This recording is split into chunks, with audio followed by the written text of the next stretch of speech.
अस्सलामुअलैकुम वरहमतुल्लाहि वबरकातुहू।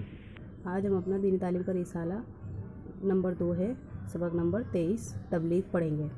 अल्फाज हैं बिस्मिल्लाहिर्रहमानिर्रहीम। अल्फाज हैं शरीक, ख़ास, कारखाना, अहबाब। रसूलुल्लाह सल्लल्लाहु अलैहि वसल्लम ने यह पहला सबक लोगों को समझाना शुरू किया।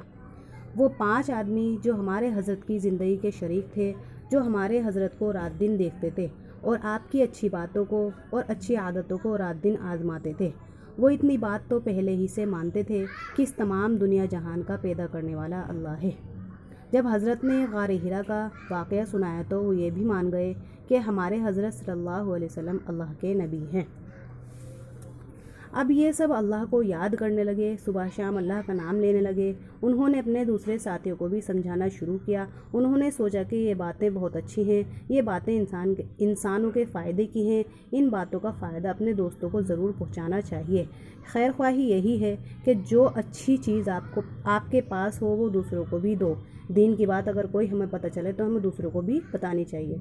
जो अच्छी बात तुम्हें मालूम हो दूसरों को भी बताओ। इसी तरह उन सबसे पहले इस्लाम लाने वालों के ख़ास दोस्त भी इस्लाम लाते रहे, यानी ये मानते रहे कि पैदा करने वाला अल्लाह है, हज़रत मोहम्मद सल्लल्लाहु अलैहि वसल्लम अल्लाह के नबी हैं। जो कुछ आप बताते हैं सच है। इसी तरह करीब करीब 2 वर्ष तक चुपके चुपके ये सिलसिला चलता रहा। मक्का वालों ने भी उसकी ज़्यादा मुखालफत नहीं की, क्योंकि मक्का वाले भी ये मानते थे कि ज़मीन आसमान और सारी मखलूक का पैदा करने वाला अल्लाह है। वो लोग बहुत थोड़े थे जो अल्लाह को नहीं मानते थे और जो समझते थे कि दुनिया का सारा कारखाना यूं ही पैदा हो गया, इसका पैदा करने वाला कोई नहीं है। कितना प्यारा सबक था इस्लाम का, जो कि अल्लाह के नबी ने बताया कि इस्लाम किस तरीके से सिलसिला इस्लाम का शुरू किया। तो यही है हमारा आज का सबक।